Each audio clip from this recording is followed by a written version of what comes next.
It's now time for Talkin' Boxing with Billy C. It began as a podcast, went live on the net, and transformed into a full-blown empire.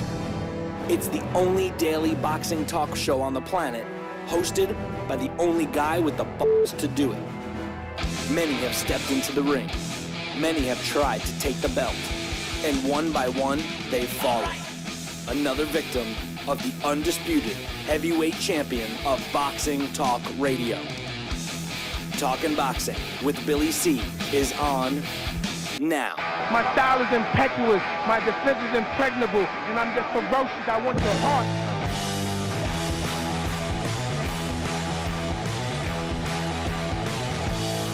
We're coming to you live from the Billy C Studios in Lake George, New York. I'm Bill Caligione. It's time for the Billy C Show. Good morning, good day, good evening, whenever you're listening or watching. We're glad to be with you, man.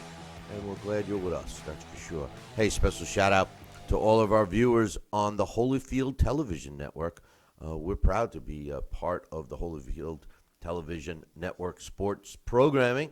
And we hope you're enjoying the show as much as we're enjoying having it on your channel. Yeah. It's something like that.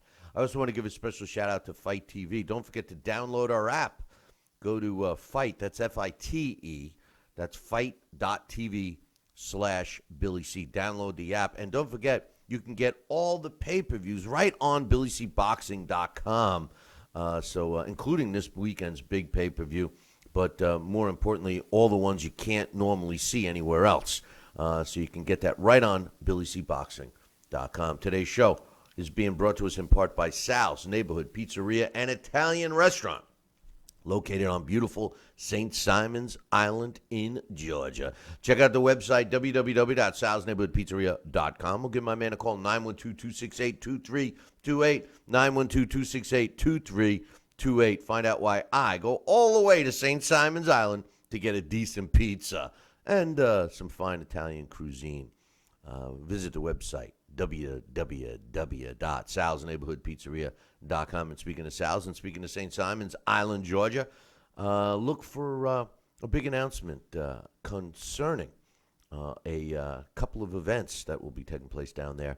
Look for it maybe next week. Yeah, like maybe Monday. Today's show is also being brought to us in part by Gawkbox. What is it? It can save you money. It can get you stuff for free, and it helps us out. So let us help you. Let you help us. Go visit our website, www.billycboxing.com, and click on the Gawkbox banner and create an account today. It's free. Create a free account and then enjoy some savings and free stuff. Gawkbox, check it out. Today's show is also being brought to us in part by Billy C's Canelo, Alvarez, and Julio Cesar Chavez Jr.'s post-fight show. That's right, we're doing another post-fight show like we promised when we kicked off this year. This one will take place, like all the others, approximately 6 minutes after the official announcement is made. And we will be talking about the fight. We'll give you our thoughts. And then the most important part of the show is we open up the phone lines to get your thoughts. That's right. Don't forget to tune it in right here. And finally, today's show is being brought to us in part by BAMO, my book. Tom Molyneux, From Bondage to Baddest Man on the Planet, is available right now where all good books are sold. Get yourself a copy right now. And literally, you can get a copy while you're watching or listening to the show. Just go to barnesandnoble.com or amazon.com. Find out why we got a 5-star rating across the board. And by the way, you're looking to get a signed copy? Don't worry about it. Just visit our website, www.billycboxing.com, and click on the book. I don't think you're going to miss it. It's right there. All right. The day before the big fight. The day before. Oh, no, wait. Yesterday was the day before. Okay, today is just the day before. The big fight that's taken place this weekend in Las Vegas. And by the way, for all the Mexican viewers out there that are watching us and the Mexican Americans, happy Cinco de Mayo, which is today. And, the weekend, which has been, kind of set for boxing. The big fight's tomorrow. We got Julio Cesar Chavez Jr. fighting Canelo Alvarez in Vegas. So we're going to talk about that fight. We're going to break it down, give you our thoughts and predictions on it. Dax Khan is going to join us. This time he is going to join us. I know yesterday I was saying he was, and he played hooky. But today he's going to join us with his thoughts. Hopefully we'll have some time maybe to open up the phone lines, but don't call until we do. And make sure you call the number that I give you. I got some thoughts on the other fight, the other heavyweight fight, which happens to be a heavyweight title fight. We'll talk about that. Some other news. We got some sports scores. We got some emails to read. We're also going to break down and give you our thoughts on the undercard of the pay-per-view because, after really analyzing it the last few days, I feel that it's a pretty decent card. So anyway, without further ado, joining me right now, he's a New Jersey Boxing Hall of Famer. He's a Guinness Book of World Record holder, and he's a restaurateur. Ladies and gentlemen, boys and girls, childrens of all ages, please welcome the one, the only, the man, the myth, the legend himself, Sal. I'm watching Sal here, and so you guys. Sal, Rocky, Sanicola. What's up, Sal? You're looking Good pretty morning, funny. Billy. Yeah. Oh, yeah. That's right. Jeremy C., our fearless leader, is going to create an avenue for people to buy custom-made mugs from Sal, Rocky, Sanicola. We got the Billy C in the big head for, and we got the Billy C with the smiling mustache for. Hey, listen, look at them biceps you got now from lifting those mugs of coffee. Jeez. With the lip full of coffee, absolutely. Jeez. But anyway, Sal, first and foremost, let me just get something out of the way real quick concerning Canelo Alvarez. I thought it was something else. Well, we're gonna break down this whole fight and everything Yes. In a little bit. But I got a quote for you, and I'm looking to get your thoughts on this. First and foremost, we talked briefly about this yesterday, but the WBC has invented another. But they have a belt for the winner of this fight, and Canelo is adamant about not giving a rat's you-know-what about the WBC. And his reasons are based on the fact that the WBC stripped him of the WBC World Middleweight title, which he won from Miguel Cotto, and gave it to Triple G. And, Canelo has taken offense to that. And he says, and I quote, Sal, "I won that belt with blood, sweat, sacrifice, Drake." Man, I was having trouble just speaking with you before we went on the air. I won that belt with blood, sweat, sacrifice, a great training camp, and I beat Miguel Angel Cotto. When I vacated it, now he's saying he vacated it, they gave it to the other guy like that. And the other guy, obviously Triple G, they said without making him drop a bead of sweat. He didn't even go through a single training camp, and they gave it to him. They put it on the table. They said, here it is. That's not an organization you can respect. I don't want anything to do with the WBC. Now, before I get your thoughts, I'm going to give you a couple of quick ones of mine. First and foremost, Canelo Alvarez is acting like a kid that got in trouble for something and then blames mom and dad or mom or dad for the punishment. And they forget the reason why. And I think this is a clear case with Canelo Alvarez.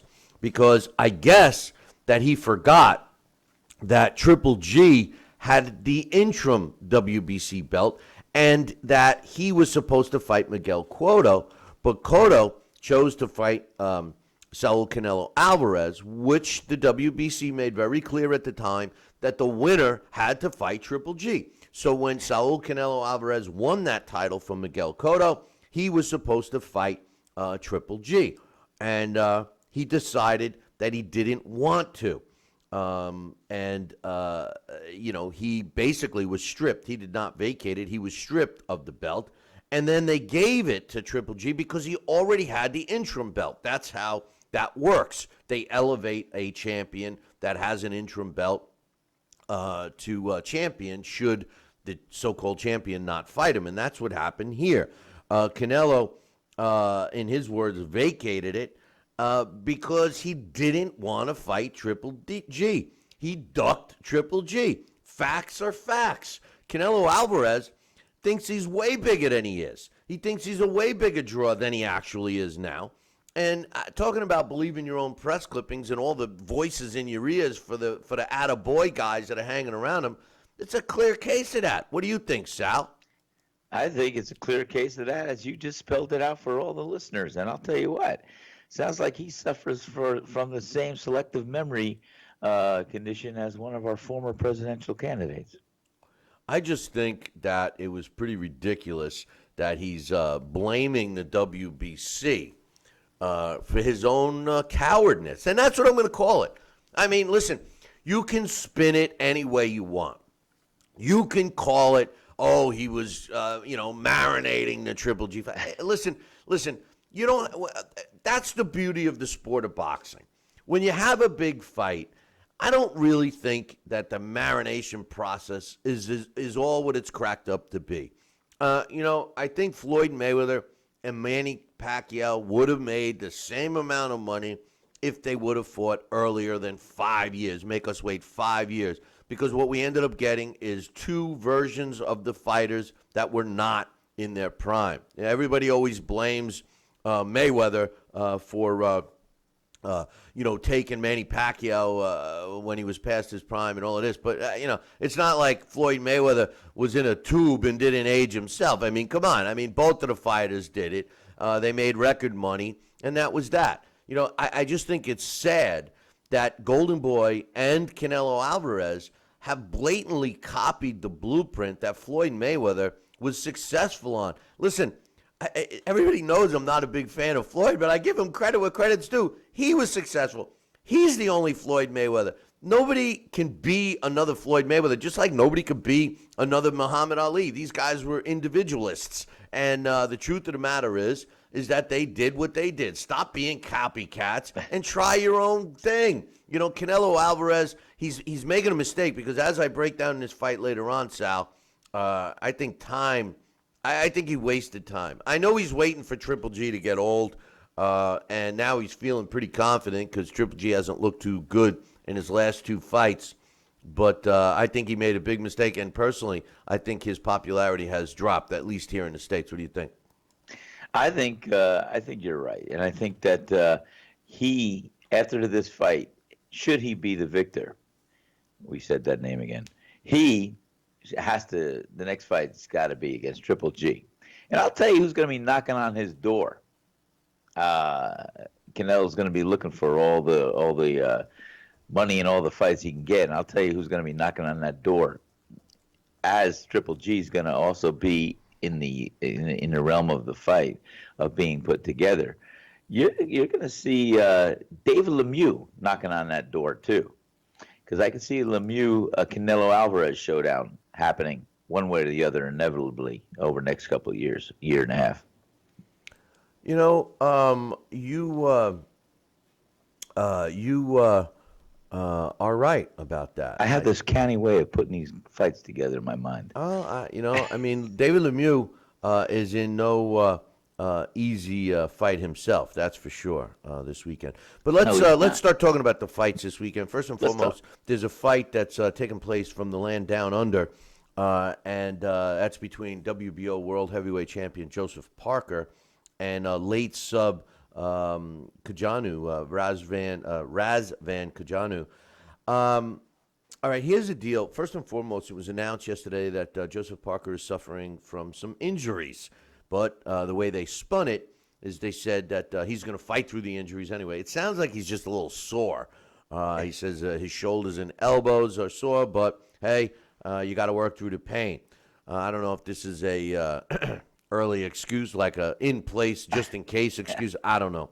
But they weighed in, and Joseph Parker weighed in at 245.8 pounds, and Kajanu weighed in at 274.6 pounds. Now, wow. In case you guys didn't know, Kajanu was all of a sudden magically elevated to number 14, ranked by the WBO, which falls into the title defense having to be against a top 15 ranked fighter. He's got a record of 16-2 with 9 knockouts, and Joseph Parker is undefeated with 22 wins and 18 coming by knockout. Let me start off by saying this.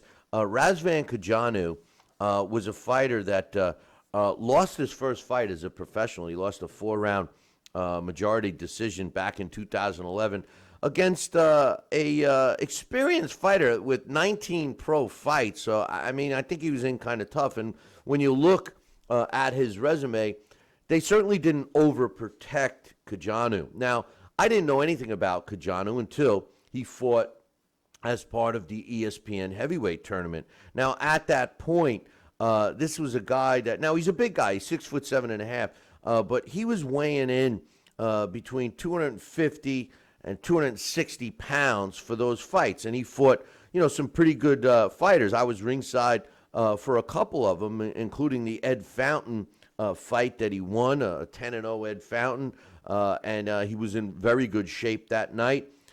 He ended up fighting in the final and lost to Donovan Dennis. He got knocked out in 2 rounds. Actually, it wasn't the final. Donovan Dennis went on to fight in the final. It was the semifinal, and he was a big favorite going into that fight. Then right after that, he took almost a year off and fought a guy I used to work with, Grover Young, and he had all kinds of trouble with Grover Young, who's kind of a hard fighter. As a matter of fact, this is a guy who gave a draw to Sergey Kovalev. But in any event, he won a split decision over him, came back against an 0-3 guy. You heard it right, 0-3 in October of last year. Knocked him out and won, surprise, surprise. And then in his last fight, which was December of last year, he fought Jinyu Wu, who was 7-1, and knocked him out in 2 rounds in China. He was 282 pounds for that fight. Wow. He's ranked at number 78 in the world by the computer. He's 30 years old. Like I said, he's 6'7.5". And like I mentioned, he weighed pretty much for the weigh-in for this fight, 270-something pounds. And, some of the publicity shots I saw him, he didn't look like he was chiseled. That's certainly not the word I would use. Now, Joseph Parker, he's the WBO heavyweight champion. The computer sees him at number 7 in the world. His last fight was a controversial win over Andy Ruiz. A lot of people felt that he won, that Andy Ruiz won that fight. He did fight in his home country, and he won a majority 12-round decision. He does have wins over Alexander Dimitrenko and also Carlos Takam and Cali Meehan back in 2015, and Bowie Tutupu, who moved up, who was always a tough fighter. So, I mean, he does have some decent wins, but a good boxer like Andy Ruiz really took him to his breaking point. Now, he's still young. He's 25 years old, but he's given up some height, 6'4" versus 6'7". I personally see this fight going in Joseph Parker's way. I mean, no disrespect to Kajanu, but I feel that Joseph Parker will win this fight. Sal, I got to take a break in like a minute. Do you want to give your thoughts after the break, or do you have some quick thoughts right now? You said the word, quick thoughts. I think Joseph Parker will win as well. And the 3-inch height difference doesn't mean a thing, especially in heavyweights. No, and the thing is Parker. I think Parker's going to come right after Kajanu, and I think he's going to make it a short night. I just don't think Kajanu is in the right shape. I really don't. Not at that weight. No, not at that weight. But anyway, hey, listen, we're going to take a short break, and when we come back, we'll break down some other fights. I got some emails and all that stuff. We'll be back in about 2. Billy C will be right back.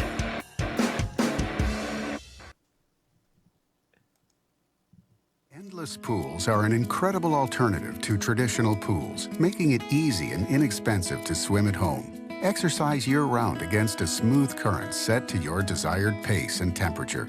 With our new underwater treadmill, you can walk or run without stressing your joints. Endless pools are simple to install and even simpler to maintain. The water stays crystal clear with almost no chlorine.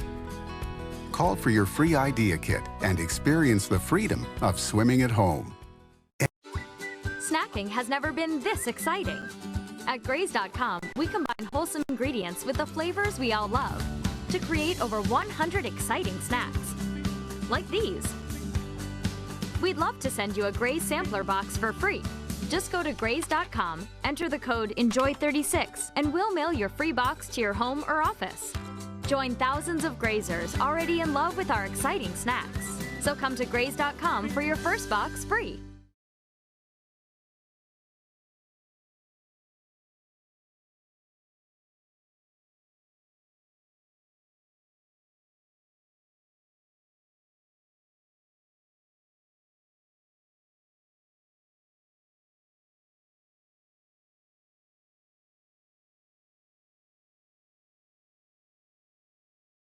Endless pools are an Now back to Billy C. Interact with the show at BillyCBoxing.com.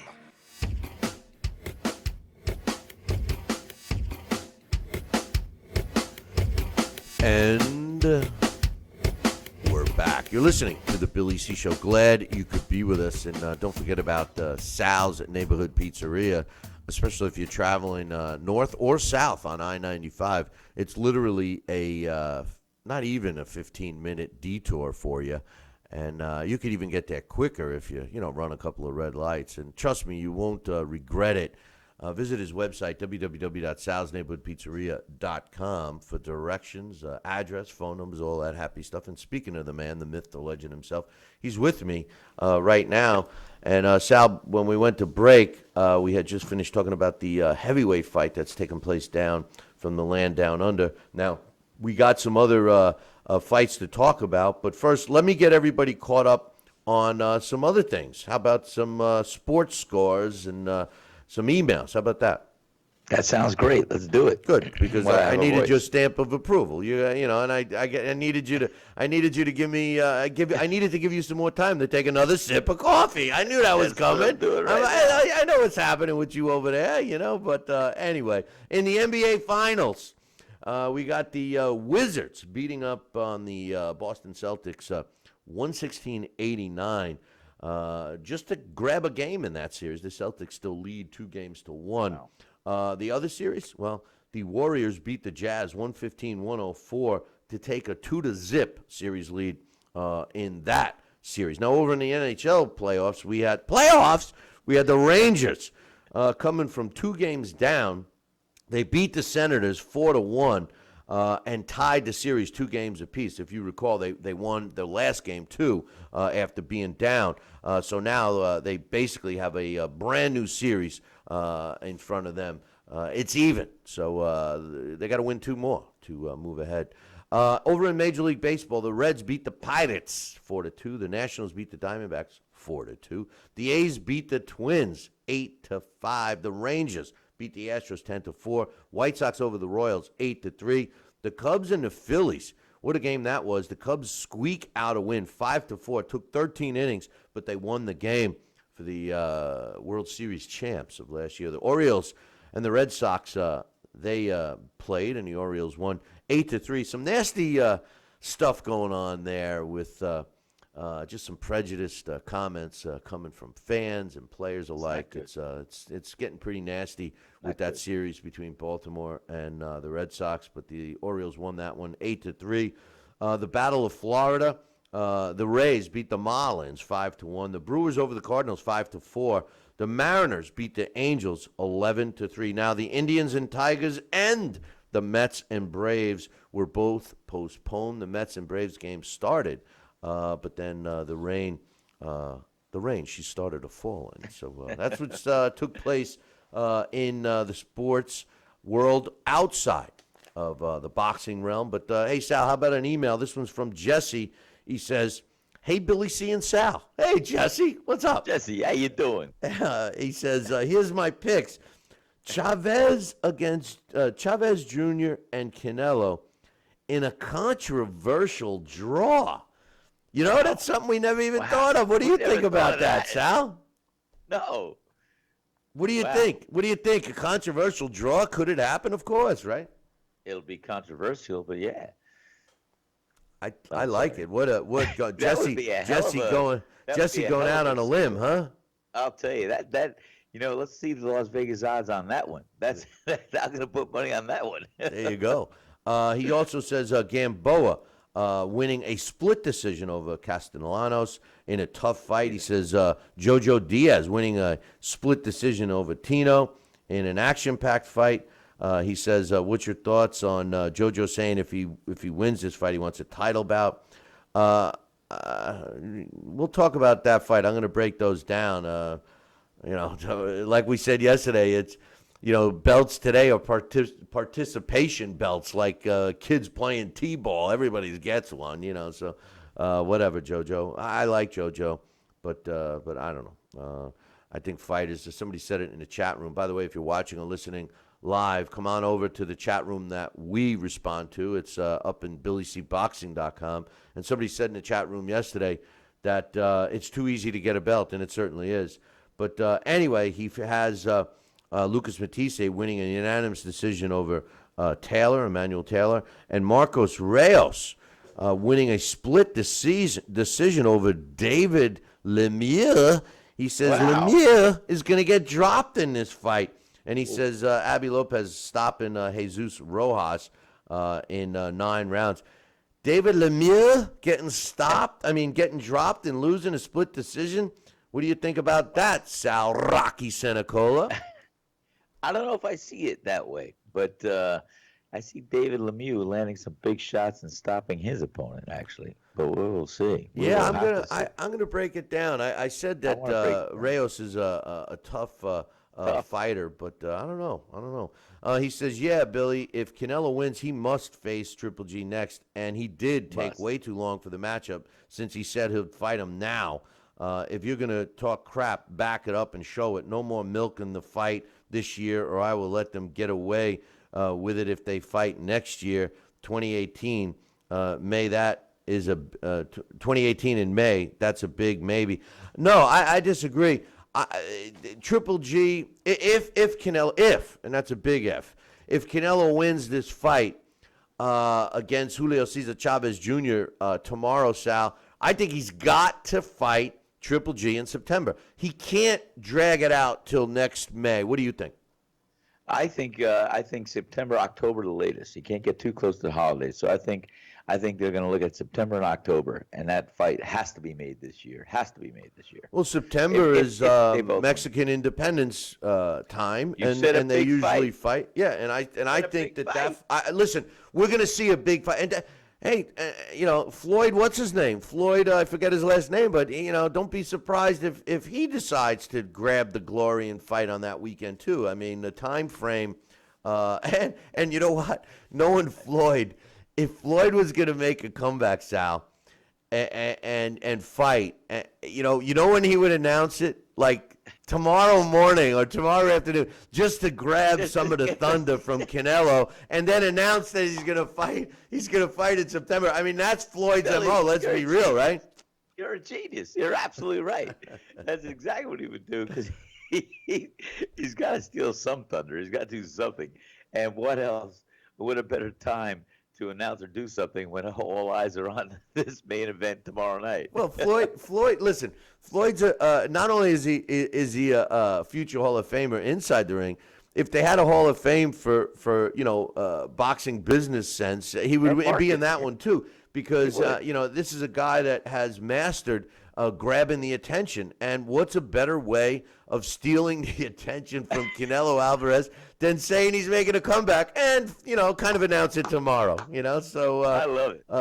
Yeah, I would not be surprised. But one more email, let's read. This one's from Joel, and he says, hey, Billy C. and Sal, with the big Canelo against Junior fight this weekend, I was curious which pay-per-view undercard you and Sal are most looking forward to this weekend, if any. Well, Sal, I think you're looking forward to the Lemieux fight. Which one are you looking forward to? Lemieux. That's about it. Lemieux. That's the one I'm looking for. Yeah, I love watching David Lemieux fight, but I have a feeling that the JoJo Diaz fight might be extremely competitive. But I like the whole card, to be honest with you, Joel. I really do. I think it's a competitive card. He says, finally, how do you see the Joseph Parker against Raz Van Kajonu fight going this weekend? Will Kajonu be out of his element, being a late replacement? getting quickly knocked out, or do you expect it to be a competitive fight? He says, I'll see you guys Saturday night. Well, listen, it may be a competitive fight. I've already picked Joseph Parker by stoppage. I think the only chance that Kaju has in this fight is his size advantage. He is 3.5 inches taller than Joseph Parker, who's a monster compared to us, Sal. He's 6'4", and he's given up 3.5 inches. But I see him breaking this kid down. I see him breaking this kid down. It'll be interesting to see if Joseph Parker works that pudgy little body of Kaju. It's such a big target in lots of ways. So I think I don't think it's going to be competitive. No, and I don't think that it's because he's out of his element. I just think he's just not as good. What do you think? I think it's the same thing. It's just a level of ability, and I think we're going to see a mismatch. Not a mismatch, but I don't think we're going to see the same people on the same field, same playing field. Speaking of field, did you know there's another big sporting event tomorrow? If you're going to tell me something to do with the Yankees, but no, it's soccer, right? A big soccer game? I'll give you a hint. It'll make you want to horse around. Oh, that's right. The Kentucky Derby's tomorrow. The Kentucky Derby at That's Churchill right. Downs. Yes, I got invited to a party, and they drink the mint juleps.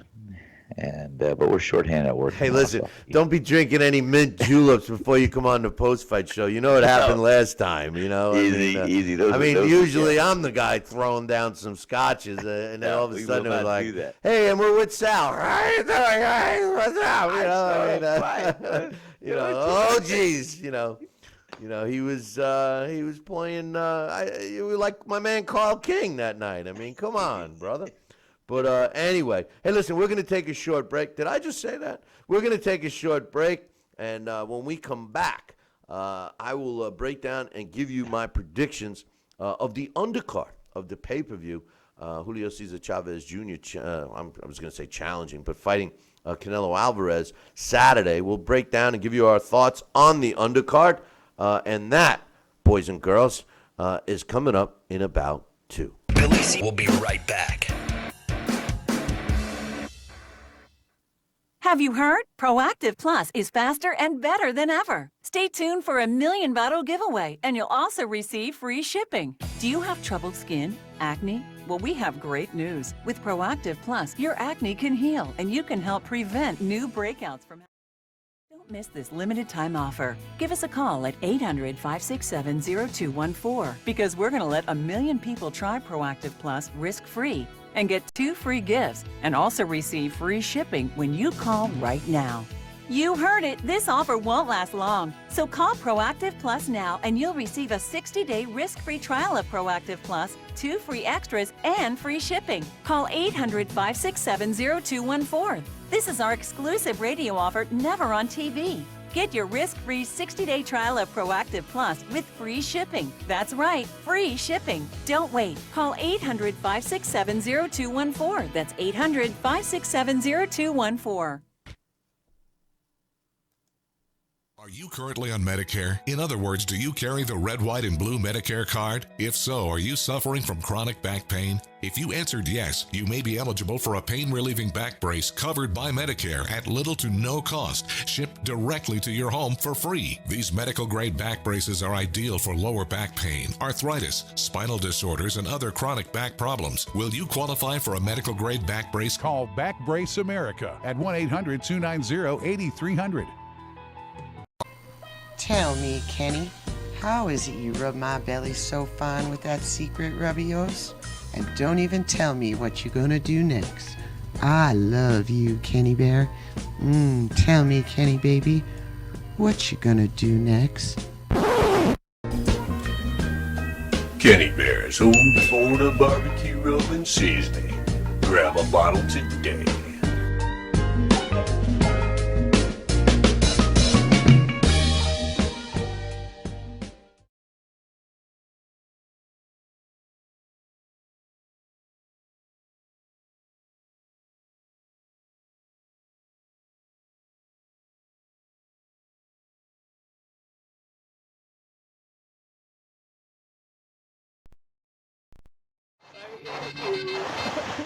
That's BillyCBoxing.com.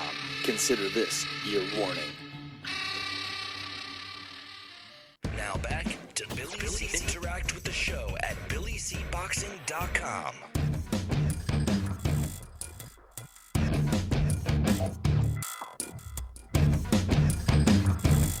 And we're back. You're listening to the Billy C. Show. Glad you could be with us today. And I was just watching Sal Rocky Senecola getting into that comeback from break, huh? You like that, huh? It was my combination of punches to it. What's that? I feel like I could throw punches and combinations to that beat of that music. I think you and Jeremy C. got a little thing going with, I think he's trying to take over. As a matter of fact, I think my name is Jeremy. We don't know who the hell Billy C. is anymore. So, anyway. Okay, let's talk about the other fights on the undercard of Julio Cesar Chavez Jr. and Canelo Alvarez. First and foremost, I'm not going to, give it to you in any particular order, but I'm going to start off with the Lucas Matisse going up against Emmanuel Taylor fight. Lucas Matisse, he's 34 years old. Now, he hasn't fought since October of 2015, so he's been out of the ring for almost a year and a half, and he lost that fight. He got stopped by Victor Postal for the vacant WBC World Junior welterweight title. He's a former world champion. He's 5'6.5" tall. He's got a 69-inch reach. His career record: 37 wins, 34 coming by knockout. Wow. He's got 4 losses in which he was stopped one time in the last fight that we talked about. Now, he does have wins over Ruslan Prodarnikov. A lot of people felt that Prodarnikov won that fight. Roberto Ortiz, John Molina Jr., who that was an exciting fight, knocked him out. He's got a 12-round decision lost for his title shot against Danny Garcia. He also beat Lamont Udome Peterson, Mike Dallas Jr., Humberto Soto. He's been in tough. Lucas Matisse is the real deal when you really think about it. Now, he steps in the ring with Emmanuel Taylor. Now, Emmanuel Taylor has had his ups and downs. The Transformer is ranked number 41 in the world by the computer in the junior welterweight division. He's 26 years old. And I think his biggest problem is he doesn't fight enough. He only fought twice last year in 2016, one time in 2015. His last 6 fights, well, he won 3 and he lost 3. The 2 of the 3 that he won were stoppages, but they were against less than stellar opposition. You got to go all the way back to 2014 with his last significant win, and that was over that win was over Kareem Mayfield, who was 18-1-1 at the time. He won a 10-round decision. He lost prior to that to Chris Algieri, but I think the best stretch of his career followed his loss to Prentice Brewer in 2011, because he followed that with a win against George Socha, who was undefeated, Ray Serrano, who was 18-1, Victor Manuel Cayo, which was also a good fight, 31-3. And then, like I said, he lost to Chris Algieri and then beat Kareem Mayfield. So, his biggest run, I thought, was the 3 fights, the 3 wins he had against Socha, Serrano, and Cayo. How's he going to do? Well, like I said, his promoter, Star Boxing, has fed him a couple of cupcakes in his last 2 fights. Carlos Aguilera, 10-17. Wilfredo Acuna, 6-18. He knocked out both. Personally, I don't think it's going to help him at all against Lucas Matisse, even though Matisse is old for the division and will definitely have some ring rust. I spoke with him personally I guess it was about 2 months ago, about his career. And truthfully, he's got money. He hasn't lost all his money, and he's very concerned with making some big paydays for the benefit of his family and his future. I think he's looking at this fight as a gateway fight, and I think if he does perform well in this fight, he will get another title shot opportunity. I'm picking Lucas Matisse in this one, and I think he's going to win rather easily. What do you think, Sal? I think so as well. I think he's more polished, and I think the level of competition and everything else that he's faced, I pick Lucas Matisse as well. Yeah, I think it's a good choice, an educated choice. Yeah, and I'm not so sure it's even going to be that competitive. But anyway, the next fight is a fight that I was a little surprised with the email that we got from Jesse. David Lemieux going up against Marcos Reyes. Marcos Reyes is actually a bigger fighter. Yes, he's fought everywhere between 154, slightly over the 160-pound limit, and as a super middleweight, like he has fought in his last couple of fights. He is ranked as a super middleweight, as a matter of fact, but ranked pretty low, number 87. He's 29 years old. He's got a record of 35 wins, 26 coming by knockout, which gives him a 67% KO ratio. He's got 4 losses in which he was only stopped one time, and that one time was the second, and I was going to say he only fought twice in 2016, and that was his second fight in 2016, and he lost to Elvin Ayala. Elvin Ayala is a tough guy, but Marcos Reyes going up against a guy like David Lemieux, getting knocked out by Elvin Ayala. No disrespect to Ayala, but it tells me that he's susceptible to the knockout. Now, granted, he was fighting in the middleweight division for that fight. His last fight was the super middleweight division. He did fight Julio Cesar Chavez Jr., lost a 10-round decision with him, but went 10 with the hard punch in Jr. He's got a win over a tough veteran, David Alfonso Lopez. He lost a close, controversial fight against Abi Han. I think you got to go to his 2 big wins earlier in his career. 2013, he beat Porky Medina, which is kind of a pretty big feat. Porky Medina is a quality fighter. At the time he fought Porky, was 31-3. And he also had a win back in 2012 against Julio Cesar Garcia, which was another important win for him. He steps in the ring with David Lemieux. David Lemieux is a fighter that I know you love, Sal. He's currently ranked in the middleweight division at number 3. He's coming off, which is relatively quick in today's world of boxing. He fought in March against Curtis Stevens. And I think Curtis Stevens is just starting to wake up from that knockout. Devastating knockout. Devastating. I mean, I was ringside for that, and what a knockout. And people criticize David Lemieux for coming in a little pudgy. He's a former world champion. His record, 37 wins, 33 coming by knockout. That's an 83% knockout ratio. He does have 3 losses in which he was knocked out twice, once by Triple G. And then, of course, the other time he was stopped by Marco Antonio Rubio, where he got knocked out in 2011, then lost his very next fight against Joachim Alcine, but then since then has seemingly turned his career around. He's got big wins: Fernando Guerrero, Gabe Rosado, Hassim Najam, and then he fought and lost to Triple G. He beat Glenn Tapia. He had somewhat what I would call an easy fight against Christian Fabio Rios, and then the Curtis Stevens fight was a big test for him that he passed with flying colors. Personally, I don't see Marcos Reyes making it to the final bell in this fight. David Lemieux has too much on the line, just like you suggested earlier, Sal. He's in line for a title shot. You could make an argument that should Julio Cesar Chavez Jr. upset Canelo Alvarez, that would catapult David Lemieux right into a fight rematch with Triple G. Or you could see maybe David Lemieux challenging Billy Joe Saunders for that belt and then fighting Triple G.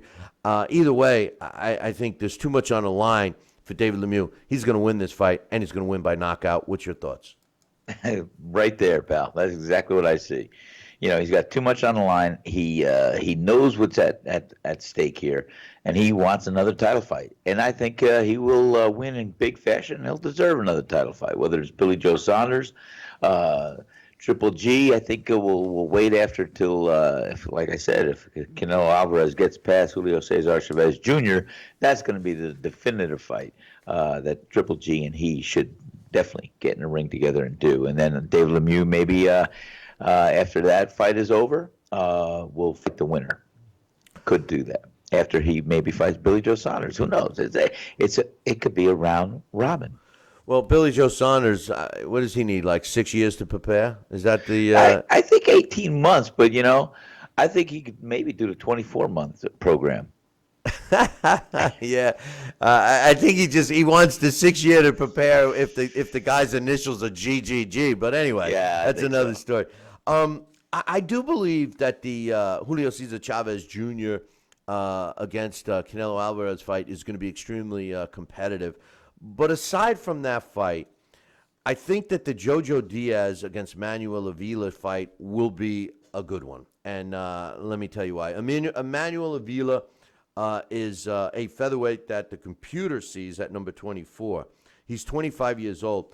Dax is going to be coming on in a little bit. And, he and I had this conversation. And although I like the computer rankings, there are a couple of them that are good and a couple that are bad, and sometimes you scratch your head. And I kind of scratch my head, which I reluctantly do because every time I do, I end up losing more hair. But the truth of the matter is that I don't understand why Manuel Avila is ranked at number 24 in the featherweight division. He has fought his last 5 fights were all against they were good wins. His last fight was a split decision against Jose Ramirez, but they were all against good opposition, better than just good opposition, above average. He beat Jose Ramirez, Prosper Ankrai, Rene Alvarado, Jose Angel Berzanza, and Uranus Salinas. And those were, some big fights, his last 5. He fought 3 times in 2016, 3 times in 2015, 3 times in 2014, but only 2 times in 2013. Again, by today's standards, once you're in that contender realm, you're fighting 3 times a year. But this kid is pretty good. He's only 25. He's 5'7". He's got 22 wins, no losses. 36 wins. 8 wins by knockout, 36% KO ratio. If he's got a weakness, it's that he doesn't have much pop behind his punches. He does throw a lot of punches, but not much pop. Now, he steps in with JoJo Diaz. JoJo Diaz had a very successful amateur career. He's currently ranked at number 9 in the world in the featherweight division. And when you look at his resume, yes, his last several fights, he also has a win over Rene Alvarado. But some of the other opposition may not be as tough as Manuel Avila has faced. He is the current NABF champion, and that title is on the line. He's only 24 years old, and he's a southpaw. We all know that he had a very successful amateur career. He's coming off a pretty big win over Horacio Garcia. He beat Andrew Cancillo late last year, and he also fought Victor Proa last year, as well as Jason Veliz. So talk about a guy who was fairly busy. He fought 4 times in 2016, winning obviously all 4 times. He's undefeated. I like this fight. I think it's a good test for JoJo Diaz. I think he's in tough, but he's in safe. He's in tough, but he's in safe. And the reason why I say that is because Avila is not known for his power punching. But with that said, he does throw a lot of punches, and depending upon how Avila can handle a southpaw, I'm looking for JoJo Diaz to jump or try to jump on Avila quickly. If Avila can, weather the early storm, I think he's got a shot. My official pick in this fight is, number 1, it's going to be an exciting fight, but I'm leaning towards JoJo Diaz. Sal, Rocky Senacola, what's your thoughts? I'm on the same. So far, we have a unanimous decision here. No, I picked JoJo Diaz as well for many of the same reasons you just said. I think he'll take the fight to Avila. I think his southpaw style is going to be one that Avila is going to have to contend with. But I think he's going to come out with his hand raised in the air. Diaz. Well, it's an important fight. They've been grooming him. And I like JoJo Diaz. I think he's another one of these. We got a lot of breaths of fresh air in the sport of boxing right now, Sal. And JoJo Diaz is just another one of these guys. Don't you think? Yes, and like I said, I think that boxing has to go the whole cycle, and it's rebooted itself. We're going to see some stars emerge, and we're seeing some stars sustain and do what they got to do to defend their titles. So against some top contenders. So I think we are going to be very fortunate with what we see in the boxing ring this year. So far, it's been good, and I think we continue to be on a good path to have some great fights coming up. This main event, Saul Canelo, the main event, Saul Canelo Alvarez going up against Julio Cesar Chavez. We've been talking about this fight for a while, actually since it was announced. We'll get Dax's take in a few minutes as far as not his. Yes, we're going to get his take, but also I'm curious to see what the masses, the social media people are saying, because to be honest with you, I haven't heard much buzz about this fight as much as I would have as much as I would have thought. I mean, Anthony Joshua against Vladimir Klitschko, people are still talking about it. It was you heard a lot of buzz going into the fight. Obviously, the fight lived up to the hype, like both Sal and I predicted.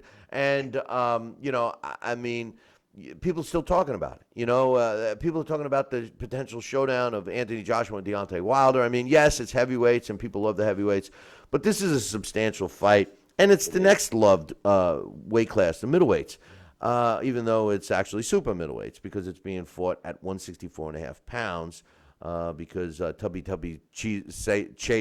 Chavez Jr. Couldn't possibly get to 160, and by the looks of him, he looks like he's having some trouble getting to 164.5. He says he's almost ready to make weight, but he looked pretty gaunt the other day. Anyway, Julio Cesar Chavez Jr., I've talked a lot about him. I like him as a fighter. I just thought that he was a typical spoiled, rotten kid that was given everything growing up, and he's approached his boxing career similar. He's gone through more trainers than I go through socks in a week. This is a guy that makes his own rules, which is one of the worst things you can do. And I know you're pretty adamant about discipline in this sport, Sal, and it's something that Julio Cesar Chavez Jr. has shown very little discipline throughout his career. Now, he started out his career as a junior middleweight, fought at middleweight, fought at super middleweight, fought at light heavyweight, which gives you reason to believe that he doesn't take his training too lightly. He's walked out of camps. He's not shown up when he was supposed to show up. He shows up at different times. All of this means that, his dedication and his loyalty's not there, it seems. And it seems like his training is not a priority for him, which is a big mistake. His last two fights he won. He did actually win against Marcos Reyes, a fighter that is fighting David Lemieux, and he won against Dominic Brichis in his last fight. But he lost to Andres Fonfaro, which was a shocker, and it was actually the first time he was ever stopped. He showed a little bit of vulnerability. He was never stopped before. One of the things that I've always admired about Junior is that he's got a granite chin. He beat Brian Vera a couple of times in some close fights. He lost his title to Sergio Martinez. If you recall, he won the title against Sebastian Zabik. He had the interim title, which the WBC calls silver title, after his win over Billy Lyle. He fought and beat Manfredo Jr., Marco Antonio Rubio, Andy Lee, and then lost to Sergio Martinez. In a fight that he ended up testing positive for a little smoky weed. Had a very lackluster performance until the final round and lost his title. He did try to come back with the other fights I mentioned, but really has never reached the level in terms of recognition that he had going into the Martinez fight. He's 50 wins with only 2 losses and a draw. The one loss was the stoppage by Fonfara. The one it's his only stoppage. 54 fights. Julio Cesar Chavez Jr. Does one thing very well, and that is work the body. People are saying, the way he's got to beat Saul Canelo Alvarez, he's got to use the jab, he's got to use this, he's got to use that. Well, that's like saying to a fish, okay, I know you can swim really good, but we got to teach you how to walk on land, okay? Because, I mean, it's just not going to happen, you know?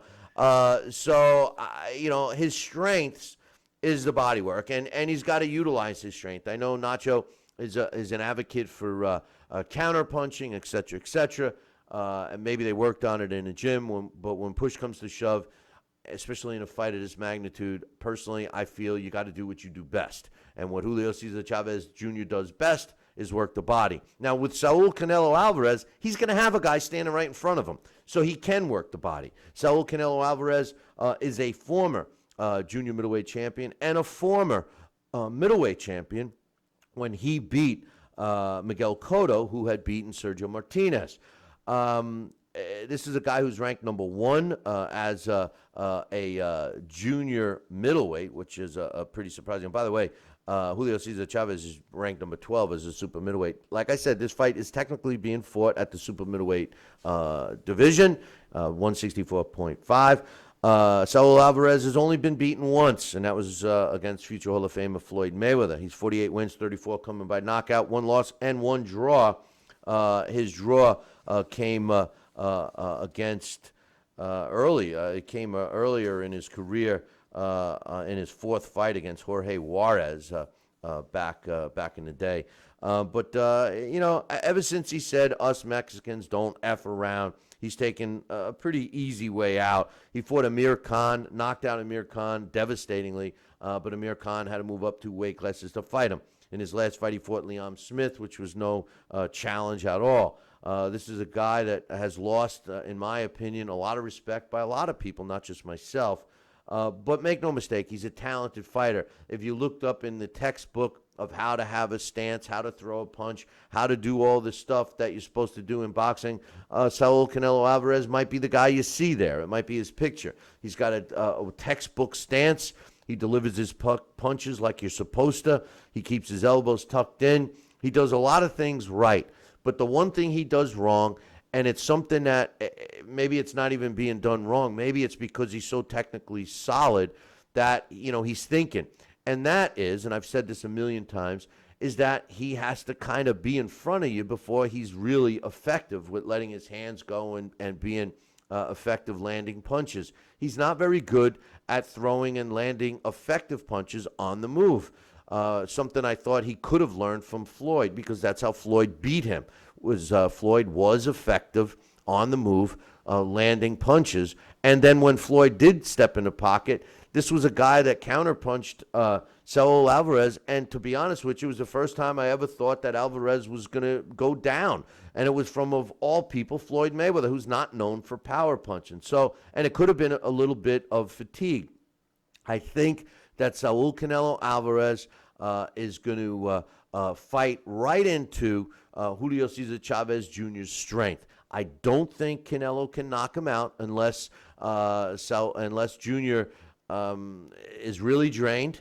To be honest with you, I'm calling for the upset, Sal. I think that Julio Cesar Chavez Jr. is going to win this fight. I think he's going to stop Canelo and really shake up the apple cart. Now, if this fight does go to the judges' scorecards, Canelo's going to win. So the only chance that I'm giving Junior is by knockout, and I think he's going to win by knockout. Sal, what's your thoughts and predictions? Wow. I'll tell you, that was a beautiful breakdown, and I think you hit everything right on the head. I would love to see Julio Cesar Chavez pull the upset. I would love to see him break down Canelo Alvarez, and I was a big Canelo out of the solid reasons that you described, because he's a fundamentally sound fighter. He does everything right on the money. And, I thought he had an opportunity to really learn what he did and didn't do with the Mayweather fight. Probably because of his actions and his mouth, I kind of pulled away my fanfare with him. But I would love to see the Chavez upset big time. And the attack to the body, which he's going to have that opportunity to do, because Canelo's going to be in front of him. But something is telling me, Bill, as much as I want Chavez to win, something is telling me that Canelo, with his sound style and his dedication, we just can't tell what Julio Cesar Chavez Jr. is going to show up tomorrow night. Even though he's got every reason to rise to the occasion and make this the fight of his life. And the one fight that's going to mean his whole future. I don't know if he's hungry enough to do that because of your earlier statements. He had a spoiled childhood, and this is part of his entitlement, whatever you want to call it. He does have 50 wins. That's working hard, and against only 2 defeats. So I give him credit. I'd like to see him win, but something tells me when push comes to shove and they're in the trenches, I think Canelo might just pull it out. We'll see. Well, I think you hit it on the head. Chavez Jr. is hungry. He looks like he's starving, to be honest with you. Throw him a couple of pizzas, Sal. I mean, after the weigh-in. But listen, for all intent purposes, Canelo should be winning this fight. I just he should. On paper, he's the winner right now. Right. He should. Well, that's why they fight the fights. You know? That's right. I mean, on paper, he should win. Vegas says he's going to win. I personally am going to throw a Benji on Junior. I have a strange feeling. Listen. I'm going to throw it on Junior, too. I want him to win. Well, you know, I mean, I want to see Triple G and Canelo. I mean, there's no doubt I want to see that fight. But if Canelo loses, I would also like, you know, because karma's a bitch sometimes. And, you know, the way Canelo's been acting, thinking that, you know, he's the man. You know, he loses a court battle with his former promoter. The promoter sues him for whatever it is, $8-9 million. He wins the judgment. And although Canelo's going to be making over $20 million in this fight, they're not giving the former promoter who won a nickel. And I think it's starting to show the character of Canelo. And Canelo, you know, if you lose the battle and you're making the money, now's the time to pay him. You know, pay it off. Get it out of your way. You lost, you know. Maybe they're gonna try to, you know, retry it or whatever. I don't know. But I just think that the character of Canelo is starting to shine through. He's become a prima donna. Maybe a lot of it has to do with Oscar De La Hoya in his ear. I don't know. And don't get me wrong. I think that fighters should be able to make and position themselves to make as much money. But listen, the fight everybody wanted to see was Canelo against Triple G. Karma's a bitch sometimes, and I would love to see Chavez Jr.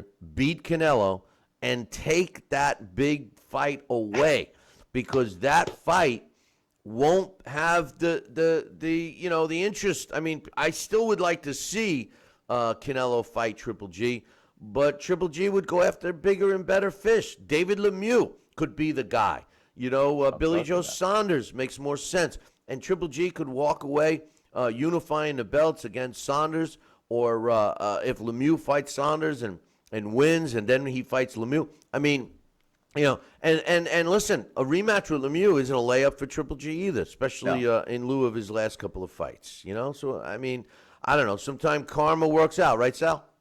I believe so. I'm still looking for a little bit of karma myself, but that's another story. Anyway, listen, I think it's a perfect scenario. And as I said, I would really like to see, and my money's going to be on Chavez Jr. But I think in my heart of hearts, when the end of the day comes, Canelo's going to pull it out. But like I said, my money's going to go on Jr. because that's where my heart is right now. Yeah, well, most likely he's going to win. Hey, listen, let's take a short break. When we come back, we are scheduled to have my man Dax Khan join us. So we'll be back in a couple. Billy C will be right back.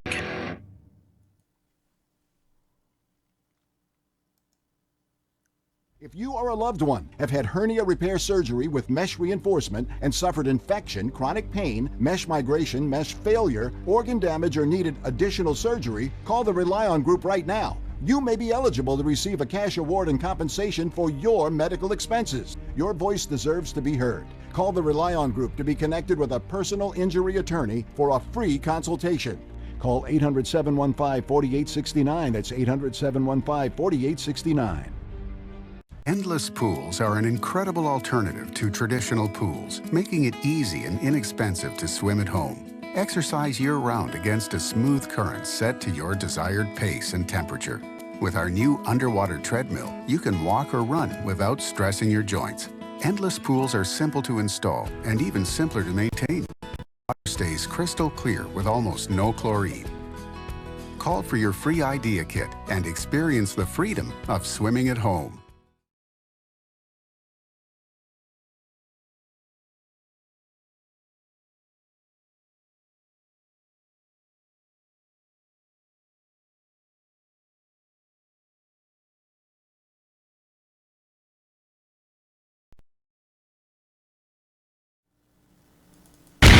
Check out BillyCBoxing.com now, or feel the wrath of the mighty mustache. Oh, that hurts. Why are you doing that to my face? I hate you. I hate you. That's BillyCBoxing.com. Consider this your warning. Now back to Billy C. Interact with the show at BillyCBoxing.com.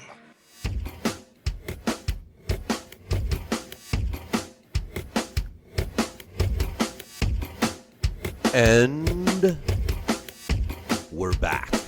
You're listening to the Billy C. Show. Glad you could be with us today. And don't forget about the Canelo Alvarez and Julio Cesar Chavez Jr. post-fight show. We will be doing live approximately 6 minutes after that fight is over on Saturday night. So make sure you tune it in right here so that we can get your thoughts on the fight.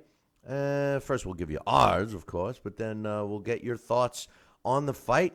And what else you're going to be doing at 1 in the morning, right? Because that's where we'll be. But anyway, joining me right now, along with my man Sal, is Dax Khan.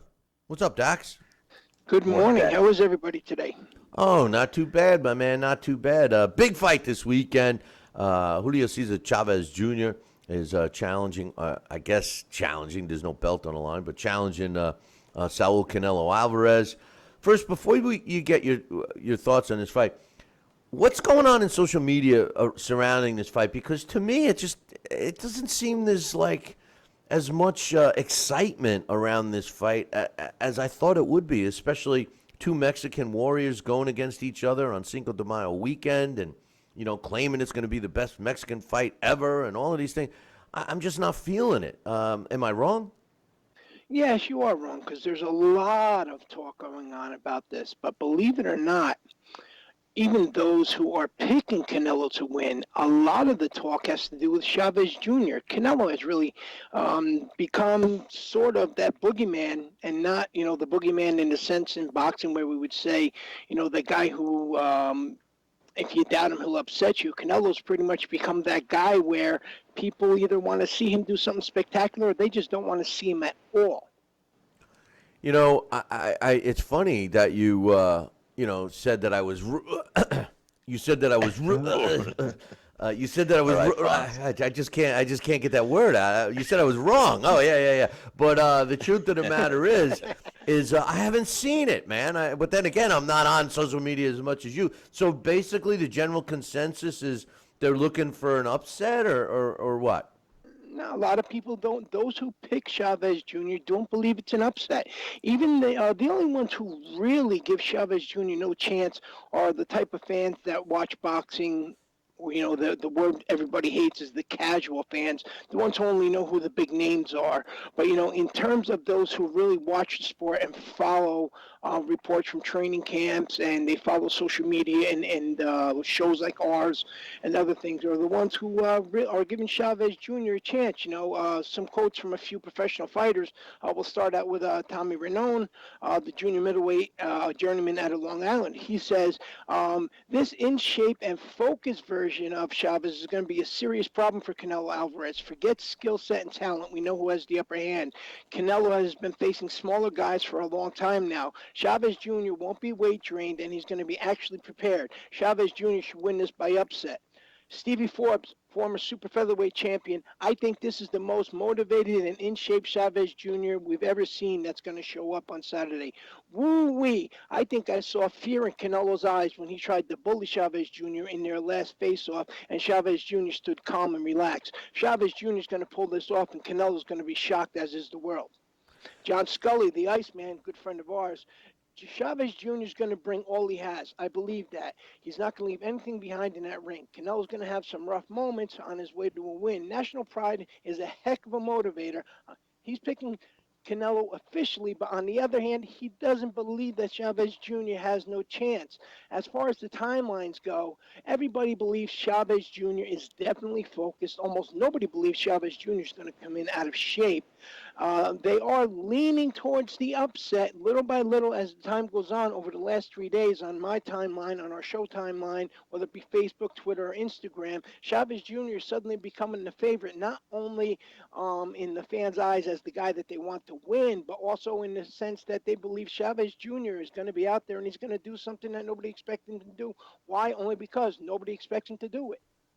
So, do you believe that Chavez Jr. is not weight trained? You know, because some of the photos I saw of him, he did look thin, but and I couldn't really tell. He has been covered up lately. But do you think that he is in good shape? I mean, I hear conflicting reports. He's in fabulous shape. Okay, last night Chavez Jr. was 165.2 pounds, which means he's just a little bit over a half a pound from the weight limit that he has to make today. In terms of Chavez Jr., there's two names that you really have to think about when it comes to this fight that's going to make a huge difference, in my opinion. And that is Angel Heredia and Nacho Berenstein, the same guys who prepared Juan Manuel Marquez for his fourth fight against Manny Pacquiao, when he literally dropped Manny Pacquiao out on his face, and a lot of people thought Manny might even be dead. And of course, he also got Marquez ready for his fight against Mike Alvarado, where he literally just beat Mike Alvarado down, and I think Alvarado had maybe a 10 or an 11-year advantage over him. And any footage that's come out of Chavez Jr. training, he's definitely in there. He's putting in the work, and Nacho Berenstein in the last 4 or 5 days says that, despite what reports are being sent out by people from camps and people who visit the camp, Chavez Jr. has been working harder than he's ever seen before, even at times that he's visited Chavez Jr. in camps when they haven't worked together. So Chavez Jr. is definitely coming in there in the best shape of his career. Hey, Sal, after listening to some of the reports that are floating around that Dax has given us, what are you thinking now? Because I know the discipline aspect. Well, the discipline aspect of Julio Cesar Chavez Jr. Has always been, something that's curdled your stomach, as well as my own. But to hear it, coming from non-biased people and Dax's report now, I mean, how does that make you feel? Is there a sigh of relief? Do you think he's got a better chance at this point? I mean, what's your thoughts? I got to answer. I'm doubling down. Let me tell you, my biggest concern has been which Julio Cesar Chavez Jr. shows up, where his head's at, what his discipline has been, and because of some, we often use in investment world, past performances is not indicative of future results. so hopefully this is going to stand and be true, because I think that, as I said, here's a guy, he has 50 wins, so he's got to know what he has to do to prepare himself. And, Dax, what you said makes complete sense. We've heard some rhetoric from camps. Part of the allure, you have Papa Chavez there, who's a master of the psychological war as well as the physical war. And every time we have seen Julio Cesar Chavez Jr., he's been covered up in sweats. And I believe at the weigh-ins today, when he disrobes and he steps on that scale, he's looking for a little shock appeal. When Julio Cesar Chavez is on that scale, and for the first time, you're going to see some definition in his muscle tissue. You're going to see a leaner, more disciplined-looking fighter. And I think that's the first time Canelo Alvarez is going to see him, too. And part of the psychological warfare, even though it may not be much, is going to say, wow, guess what? He looks prepared. He looks ready. And that's going to work on it a little bit. Because, like I said, me being a bystander outside, I was curious to see. But you know what, Dax, with the social media and what you've heard, you made some great points. And I like Julio Cesar Chavez. I hope to see an upset. And I hope to see that what we see is a fighter rising to the occasion to take an opportunity and a bull by the horns with what he's going to have as far as his big chance. And say a lot of to the naysayers that guess what? I'm here. I've arrived, and you're going to see great things tonight. That's what I'd like to see from Julio Cesar Chavez Jr. Hey, Dax, I've officially picked Julio Cesar Chavez Jr. for this fight in an upset. I'm curious to know what your official pick is. That's the first part of the question. And the second part of the question is, I don't think that Julio will win this fight by a decision. I think if it goes to the scorecards, regardless of how the fight is, I think Canelo will get it. Do you think, well, I guess it depends on who you are picking in this fight officially, but, as a side note, do you feel that Chavez could win on scorecards? What's your thoughts on both? Well, starting with the scorecards, the judges for this fight are Adelaide Bird, Dave Moretti, and Glenn Feldman. This is interesting when it comes to the scorecards. And can Chavez Jr. get a fair shake by those judges? Adelaide Bird is the only judge who had Amir Khan up at the time of the stoppage when he faced Canelo. Dave Moretti is a guy who was probably the most generous in the Mayweather fight when he had the score 116-112 in favor of Mayweather when Floyd clearly dominated. I think I maybe gave Canelo a round or two. He was closer than anybody else on that card. Now, when you think about somebody like a Canelo and his star appeal, that's a guy that you always have to say in your boxing mindset, when the bell rings, he is always up 3 rounds already before they even throw the first punch. So when you see judges of this caliber having fights in the past where Canelo was the A side in one and this was the coming out party in the other, that they made that so close, that kind of says, something that, these might be the best judges for this fight. As far as the second question, which was, repeat that question again, I'm sorry. Who's going to win? Oh, who's going to win? Yeah. What it comes down to, and something Sal said before that I disagree with quite a bit, and I disagree with what a lot of people said about Chavez Jr. being a spoiled brat. Chavez Jr. actually, when you look back into the careers of both fighters, they have some common opponents together that Chavez Jr. actually faced first, and he beat first before Canelo did.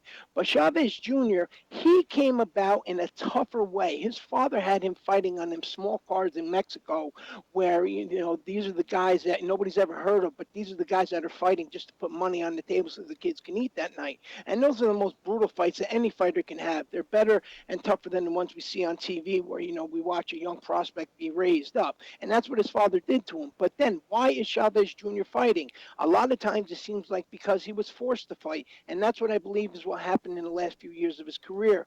He was more or less expected of him and he wasn't fighting for himself. Now I think it's a different story.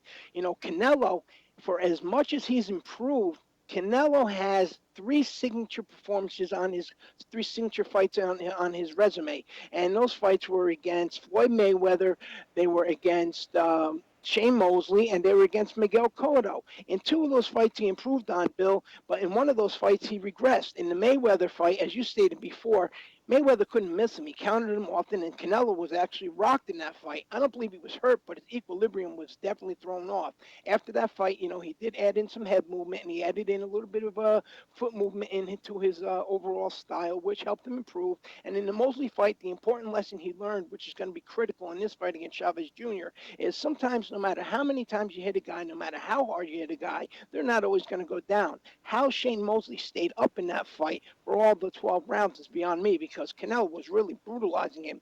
After that, you've seen Canelo kind of pace himself more. He mixed up his attack a little bit more, and he tries to make his punches count a little bit more. By that I mean he doesn't just throw wild. He doesn't, just look to land punches on the shoulder, the body, everywhere. When he throws in big punches, he makes sure he's not hitting air. But then in the Cotto fight, this is where he regressed. People are going to say, but Dax, he beat the lineal middleweight champion of the world. Sure he was. Miguel Cotto was 153 pounds for that fight, and because Saul Alvarez had nothing to worry about into that fight, he did kind of put on a demonstration of both boxing and the ability and the willingness to brawl. He gave the maturity and that Mexican style to the fans, and that was great for the fans. But then he brought that style with him into the Amir Khan fight. Did he have much to worry about in the Amir Khan fight? No, because Amir Khan was undersized and Amir Khan didn't have the power to really hurt Canelo. But if Amir Khan's chin was a little bit better and Amir Khan moved around a little bit more and Canelo didn't get that knockout, just looking at some of those scorecards, something might not have worked out well for Canelo. Same thing against the fight against Beefy Smith. Beefy Smith cut him. Beefy Smith was giving him a hard time. Canelo, again, had no respect, and he went in there and he tried to walk him down. He did end up getting the stoppage win, but those are bad habits that he's falling into and he's regressing into. He can't do that against Chavez Jr.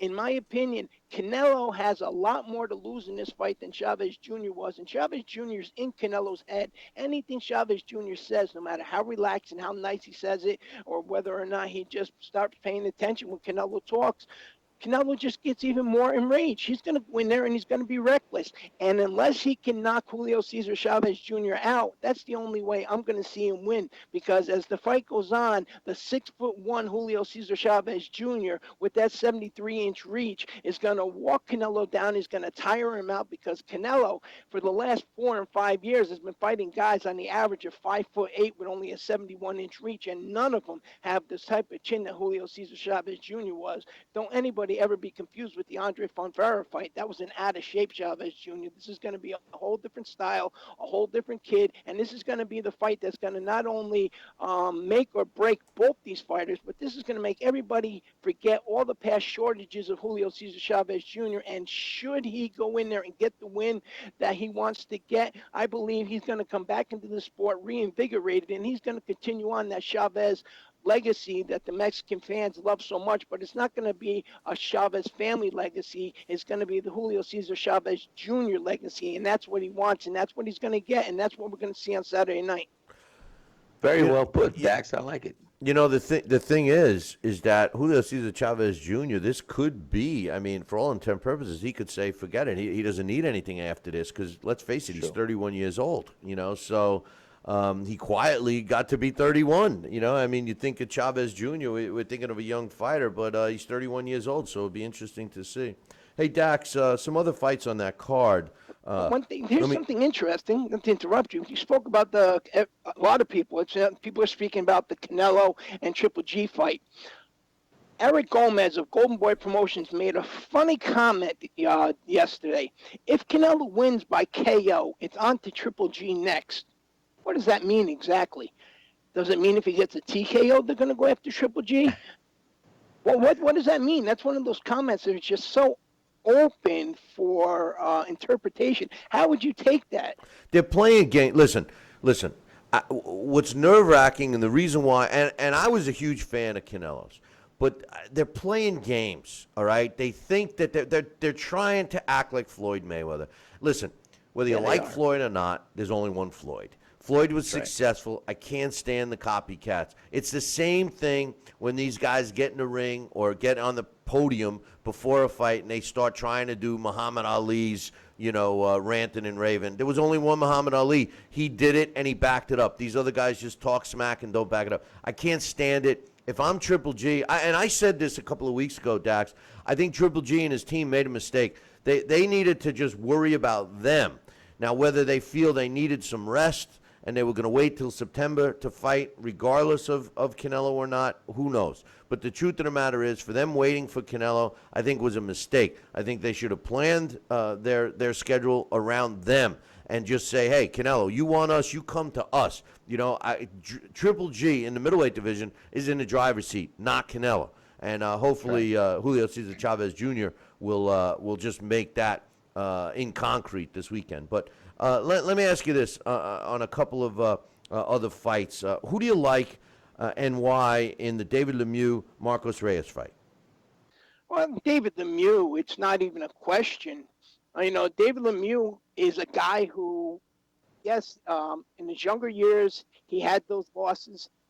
The knockout loss, and then he had the decision loss when he was reckless and he went in there. He didn't pace himself. He was dominated by Triple G. But then again, he comes back and he does something sensational like he did against Curtis Stevens. His opponent, Reyes, he lost to Avi Han. He was stopped by Elvin Ayala. You mentioned the controversy, lost the hand. But, his win over Porky Medina was sort of the same way. We're losing you, Dax. We're losing your volume there. So, you there? Yeah. I just lost you. What were you saying? I don't know. All I heard was static for a second there. I says, Reyes, he lost to Avi Han. He lost to Elvin Ayala. You mentioned the controversial loss to Han, but his win over Porky Medina was the same way, controversial. So I believe that David Lemieux, even despite a 5-inch reach disadvantage, and even despite his pass shortages, after the Curtis Stevens fight, I think that we've seen that David Lemieux, who's sort of reinvigorated, and that's a guy right there who's ready to take on the division again, knowing that this is going to be his real last opportunity, considering the fact that Triple G, that fight, again, may never happen. Billy Joe Saunders already has his card full. Daniel Jacobs is more than likely going to go into an opposite direction. And if Canelo loses this fight, that's never going to happen. And, of course, if he wins by knockout, Triple G is next. So where's that leave David Lemieux? Hey, Dax, we're running out of time, but I want to get your thoughts on Matisse and Emmanuel Taylor. In that fight, I picked Emmanuel Taylor. Lucas Matisse's faded. I love Lucas Matisse. I loved him when he was the Machine. I'm a big fan, even though he's back, even though he's moved over here and he's working with JoJo Diaz. In my opinion, Emmanuel Taylor is just a little bit fresher, and even though he's the journeyman, he has an iron chin. He's never been stopped. And Lucas Matisse, he's never been fleet-footed, and it's going to be an issue for him, especially with the long layoff. So look for Emmanuel Taylor to get the decision in that. And in a fight that I think is going to be extremely competitive, JoJo Diaz against Manuel Avila, how do you see that one? That should be a pretty good fight. They have an equal amount of their resume is sort of similar, their quality of opponents, but I think the power difference with JoJo Diaz is going to be the factor in there, and that's where he's going to, that's how come I'm going to lean towards him. Though, I don't think Avila's ever been down, so it could be interesting if it goes to the cards, considering that JoJo Diaz is the favorite, he's the A side, automatically I'm going to assume he gets that. So I'm going to go with Diaz in that one by decision. And one last fight, Joseph Parker against Razvan Kajanu. I know you saw Kajanu live at the heavyweight tournament. He's the almost last 20-minute sub. He's much bigger than Joseph Parker, but he seems to be a little tubby. How do you see this one going? Joseph Parker should win this, but if Joseph Parker doesn't come in there motivated, I don't think that it would be much of an upset if Razvan won. Joseph Parker didn't look sensational against Andy Ruiz Jr. I'm going to go with Joseph Parker on that officially, but I wouldn't call it an upset if he lost. The funny thing is Andy Ruiz Jr., although he looks like the Pillsbury Doughboy, the kid can box. So I've seen Kajanu fight, and he definitely doesn't have the boxing skill set that Andy Ruiz had. So I think he's going to kind of play into Joseph Parker's skills. But, hey, I lied. I got one more question. I know you weren't thrilled the last time you saw him, but Gamboa is taking on Robinson Castellanos tonight on ESPN2. What do you think, brother? I think that's a 50-50 fight. Gamboa hasn't looked good since before the Terrence Crawford fight. Robinson Castellanos is, I mentioned that word boogeyman before, and that's exactly what he could be in this fight. That's why they call him Robin Hood. So that's a tough one. I really can't. If I'm on the spot, I'm going to have to say Robinson Castellanos gets the upset on there because Yuri Gamboa is on his way out sooner than later. Wow. Hey, good stuff, Dax. I'm going to give you a shout after the show, and hopefully you'll enjoy all the fights, and we'll talk to you on the post-fight show. And both guys for that fight, actually, I had the weights for that before. They both did come in at 133 pounds for that fight. Yeah, I saw that. They're both the same. Yeah. I don't know. Gamboa's my man. So that's it. Now you're dead to me, Dax. But I'm still going to call you after the show. One thing about Razvan, I forgot, how tall he was, 6'7.5". That is another major factor. I don't think Joseph Parker has ever faced somebody that big. It's funny. It's funny you say that. Is there anybody in the division that big other than Tyson Fury? It's funny you say that because when I was doing the research for our breakdowns today, and that stuck out. I said, wow, I didn't realize that he was that tall. I really didn't. That just goes to show you that the other guys he was fighting in the heavyweight tournament were pretty tall too, because he didn't look like he was towering over anybody. Yeah, they were all pretty big guys in that tournament, definitely. Except the kid that won. He was the shortest one. Yeah, and that one kid. Andres Fedorov, right? No. Fedorov was the one. Like a tank. No, but Fedorov won, and he was the shortest one.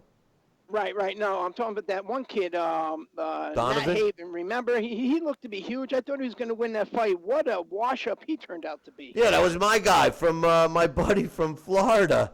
Remember, he had one. Exactly. Yeah. Right. But anyway, hey Dax, I'll talk to you a little bit. All right, give me a call after the show. Enjoy the fights, and I'll speak to everybody during our post-fight tomorrow. Sounds good, my man. Thanks a lot. Great report. Dax, as usual, gives us a great report here, Sal, and really had some interesting things to say about, in my opinion, had some real interesting things to say about the Julio Cesar Chavez Jr. And Saul Canelo Alvarez fight. Interesting that so many more people are starting to lean towards Junior. What's your quick thoughts before we go to break? Well, he had such detailed, great information, and that's what he does, and he can relay it to us, and he's changing my opinion. Like I said, in my heart, I'd like to see Chavez. My money's going to go on Chavez, so something told me that Canelo is going to win, but. You know what? Maybe Chavez is going to pull that upset, and I want to see him come into the ring in shape, focused, with the blinders on, and just with one thing in mind: that's beating Canelo Alvarez. So we'll see. I think one of the most interesting things that he said, at least for me, was the fact that he felt that Junior's in really good shape and that he made the weight right. And, I was wondering about that. He looked a little gaunt to me, and he looked gaunt to you too, and I guess we'll know tonight when he has to, take off the helmet and the sweatpants and the goggles and, all the clothes he's been wearing, and probably a plastic sweatsuit under there. It all, what it boils down to, and I know we're running out of time, I got to take a break, and you know this more than anyone, what it boils down to is if he was able to lose weight early on in his preparation for this fight, if he's had to focus the last couple of weeks on weight loss and not game plan, then, he's going to run out of gas. But if his weight did come off the way they claim, and it came off, the right way, and they've been focusing on, the technical aspect of how they're going to beat Canelo's in trouble. And I'm going to be considered a genius for picking him to win by knockout. What do you think? Right out of the gate. I think, Billy, you know what? You used to do a show. You did it with me. Convinced me, or you and Dax just sold me. I think, like I said, with his thick clothing and all this and his public appearances, I think he's going to be a little more chiseled. I think he's going to show himself. Maybe he lost the weight, maybe got in shape earlier, and then maybe he rebuilt some muscle tissue. And we're going to see maybe a disciplined guy that's not fighting for his father, not fighting for anybody else but himself. And that's what we have to see. And tomorrow night is going to show which Chavez is going to show up. And I hope it's the one that we want to see who wins. And that, like you said, what a load of karma that is going to bring to Canelo Alvarez, because that whole expectation and anticipation of waiting for the big payday with Triple G may never happen. This is true. All right, listen, we're going to take a short break, and when we come back, I think I might open up the phone lines a little bit. So we'll be back in about 2. Billy C will be right back. Have you heard? Proactive Plus is faster and better than ever. Stay tuned for a 1,000,000 bottle giveaway, and you'll also receive free shipping. Do you have troubled skin? Acne? Well, we have great news. With Proactive Plus, your acne can heal, and you can help prevent new breakouts from happening. Don't miss this limited time offer. Give us a call at 800-567-0214 because we're going to let 1,000,000 people try Proactive Plus risk-free and get 2 free gifts and also receive free shipping when you call right now. You heard it. This offer won't last long. So call Proactive Plus now and you'll receive a 60-day risk-free trial of Proactive Plus, 2 free extras, and free shipping. Call 800-567-0214. This is our exclusive radio offer, never on TV. Get your risk-free 60-day trial of Proactive Plus with free shipping. That's right, free shipping. Don't wait. Call 800-567-0214. That's 800-567-0214. This message is for all Americans that owe $10,000 or more in back taxes to the IRS. Look, I know you want to keep ignoring those letters, but the problem isn't going away. It's really stressful, and you don't know where to turn.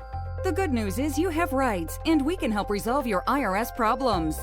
If you owe more than $10,000 in back taxes, our qualified CPAs, tax negotiators, and support staff know the law and know how to get your situation under control legally and permanently. Call the number on your screen now and we will contact the IRS on your behalf, help you end wage garnishments, stop collection calls, remove tax liens, get rid of IRS and state tax penalties, and reduce the amount you owe if you qualify. You wouldn't go to fix your car without going to a mechanic, so why face the IRS without an experienced company that can help you?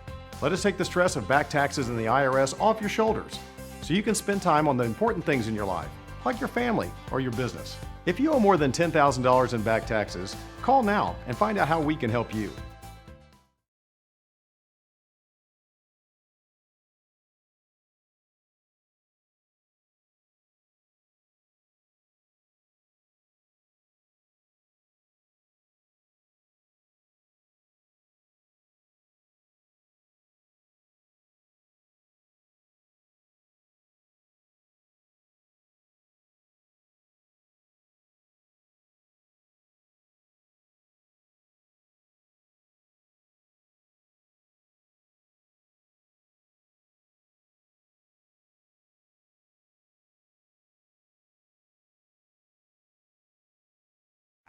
You're listening to the Billy C Show. Glad you could join us. And I'm here with my man, Sal Rocky Senecola. And we just heard from Dax. Both Sal and I have given you our thoughts on this fight. And at this point, Sal, why don't we take a caller or two? Unfortunately, with the new system, we'll be kicking you to the curb for a minute. But listen, if you have any thoughts on the Julio Cesar Chavez Jr. fight against Saul Canelo Alvarez, now's the time to call. Give us a call. The phone number is 845-228-8710.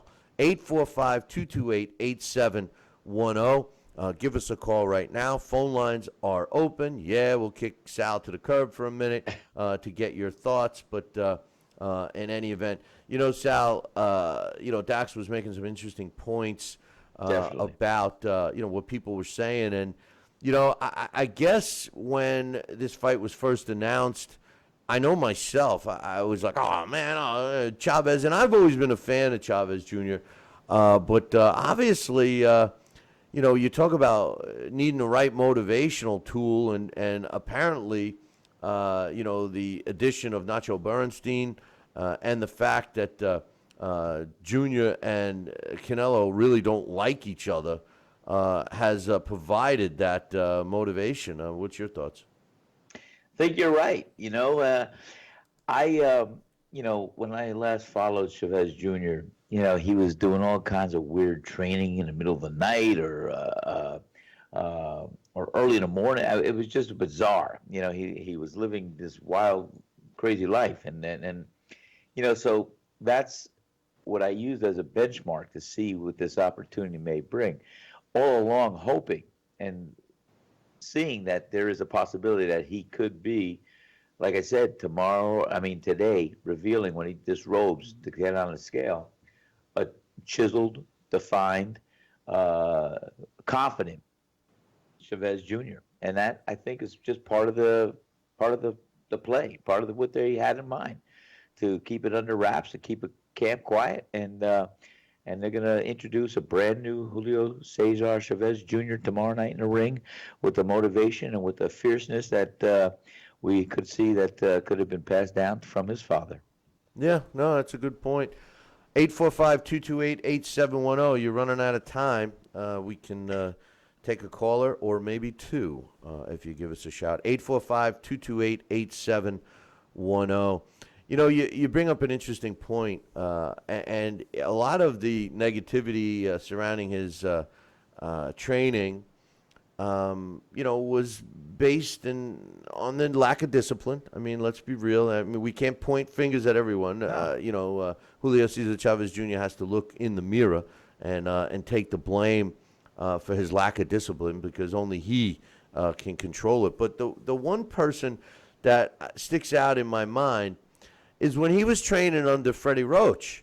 That seemed, when Freddie Roach was, saying all this stuff to the media and everything else, I mean, that possibly could have built up more negativity surrounding Chavez. Now, I'm not making excuses for Chavez, because even though Dax disagreed with me, I do think he acted like a spoiled rich kid. But Dax made a good point about, him fighting these tough guys in Mexico. And he was fighting for his father, so to speak, and that's been kind of a haunting reoccurrence for Junior, something that maybe he's finally shed, or something better yet, maybe he's in a possibility of about to shed it once and for all, should he win and upset Saul Canelo Alvarez this weekend. I believe you're right on, and that's what we're going to hope to see. And I think and that's what I meant by spoil. I mean, he had a entrance into the fight game, and with a name that is a legend. And I do not discredit, and I know those proving grounds in Mexico when you're having those barn burners and those early hungry fights. I mean, that's great, and he mounted a pretty darn good record from that, and evolved into a good fighter. I mean, come on, he's sound. He has 50 wins. The guy knows how to fight. It's just, did he make that transition mentally and psychologically where he's fighting for himself and he knows this is on the line now, rather than fighting in his father's image or to be approved by his father. That's the big thing.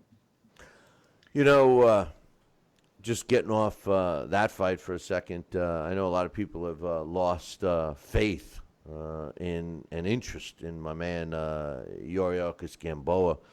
I think tonight is going to be a great opportunity for him to get back in the mix. I'm looking forward to that fight, and we'll get a chance to chat about that a little bit. If not tomorrow during the post-fight show, definitely on Monday. And I do want to give a couple of announcements. We are going to be making a fairly big announcement early next week about a couple of events that Sal and I are going to be doing. So make sure you stick around and wait for that. Also, we do have a schedule change for next week. We most likely, I'll tell you right now, we will not be doing a live show on Friday. So check your local listings, especially if you're watching on TV or listening to the radio. Check out your local listings for the possibility of a rerun or maybe airing us at a different time. So just a little heads up there. We will be here for the rest of the week, but on Friday, not so much. But we will be back. So any breakdowns and analysis that we'll be doing on fights that are scheduled for next weekend will take place on Thursday. So mark that one down. Also interesting that Dax had mentioned that he felt that if Kaju beat Joseph Parker, that he wouldn't look at that as an upset. I would. I still would. What do you think? Yeah, I would too. I would too, because let's face it. I think Parker is going to be favored to win, and I think it would be an upset if Kajano pulls it off. Oh, no doubt. I mean, he's got to be the So favorite to win. it's got to be the favorite. I mean, yeah. he's ranked higher, everything else. So But I guess I understand what Dax's point was. His point was that Joseph Parker ain't that great. That's what his point was. He just said it in a nicer way. He did. I mean, Dax is credible. I mean, he's got so much research that goes into his delivery of what he has found out and discovered, and his opinion. He puts a lot into it, so I credit him a lot.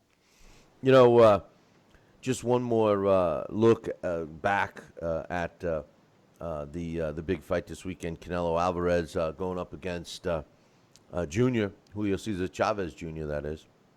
And the possible repercussions of that fight should Canelo lose. We all will be crying for Triple G Canelo if Canelo wins.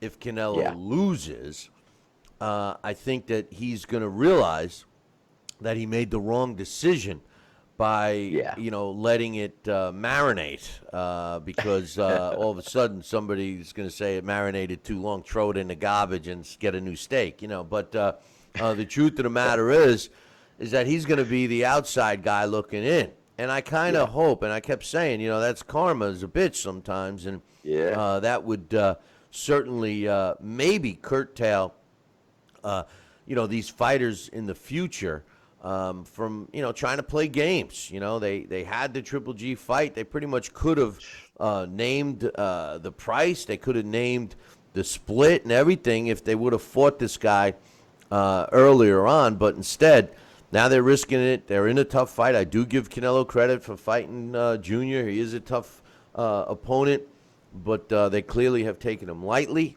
And, now all of a sudden David Lemieux is fighting again. And, the names that would, rise to the top. You got David Lemieux, of course, should he continue looking good. They were talking about Torino Johnson fighting an elimination fight. That might be a potential opponent for Triple G. And don't forget, not that he wouldn't fight Julio Cesar Chavez Jr., but, if Chavez beats Canelo, maybe Triple G fights him. You got Billy Joe Saunders still in the mix because one thing that Triple G did mention was that he wanted to unify the title. So, a lot's on the line for this fight, Sal. Oh, you said it right there, and a lot's on the line, and we're going to see the results of what goes on afterwards, and we're going to find out soon, honey. We're going to be there less than 36 hours. So listen, don't forget, that's a great segue. Don't forget to, not Sal calling me honey, but, don't forget, it's Sweetheart. Hey, Sweetheart. Sweetheart. It's happening, Sweetheart. But the truth of the matter is don't forget to tune in right here, right here, tomorrow, approximately 6 minutes after the official announcement is made. We will be doing a post-fight show, so get your scorecards ready, and after Sal and I give you our thoughts, we'll open up the phone lines. Let's get to some other things real quick, like our trivia question. Yes. Which I got a lot of answers for yesterday, but none of them were correct, Sal. Unlike the day before, which apparently I gave everyone too easy of a question. Yesterday's question, not so much. So it's still in play, boys and girls. And if you get it right, if you're the first one to answer it correctly by emailing me, Billy@TalkinBoxing, let me spell it for you. It's TalkinBoxing.com. If you're the first one to email me, Billy@TalkinBoxing.com, you will win your very own copy of the Title Bout Championship computer game. The same game that Alex Papali uses to do the simulations when we do our Blast from the Past. Here is the question.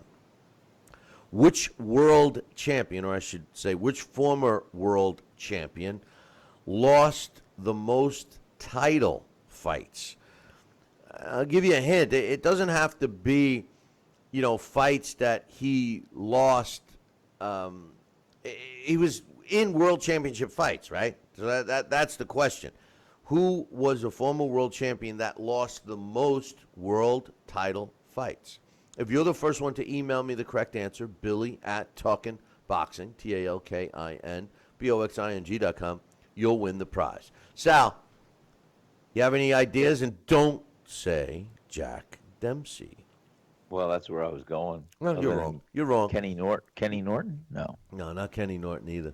But, well, you're wrong. Jack Dempsey, no, it's not the right answer. But, 0 for 2. Anyway, don't worry. I'll get a question that Jack Dempsey will be the answer, and then I'll say, Sal, you got the answer? And you say Jack Dempsey. I step on it, playing the odds. If I keep saying Jack Dempsey, one of these days I'm going to hit it. There you go. Listen, on this day, May 5th, Cinco de Mayo, in boxing history, several very important things happened. On this day, May 5th, in 2004, Manny Pacquiao wins a 12-round decision over Anthony Mundine to win the WBA super middleweight title, and that took place in Australia. On this day in 2007, Floyd Mayweather wins a 12-round decision over Oscar De La Hoya to win the WBC junior middleweight title. That took place in Las Vegas. A lot of people feel that was a gift win for Floyd against Oscar. But then again, Oscar took his foot off the gas. They thought they were cruising to a win in that fight, and that just goes to show you, never assume. Always fight to the last bell. On this day, in 1986, Rene Arredondo knocks out Lonnie Smith in the 5th round to win the WBC World Junior Welterweight title, and that took place in Los Angeles, California. On this day in 1973, Eder Joffrey wins a 15-round decision over Jose Legra to win the WBC World Featherweight title, and that took place in Brazil. On this day in 1905, Jimmy Britt knocks out Jabez White in the 20th round to retain his world lightweight title, and that took place in San Francisco, California.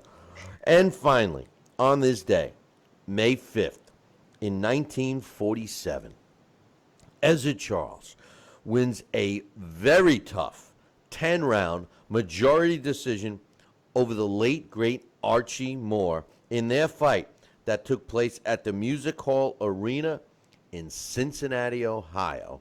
Wow. And that took place on this day, May 5th, back in 1947. Any final thoughts, Sal Rocky Senecola? No, I'm just going to be on the edge of my seat tomorrow night, and we are going to see some great fights, and I'm looking forward to it. What time's that show starting?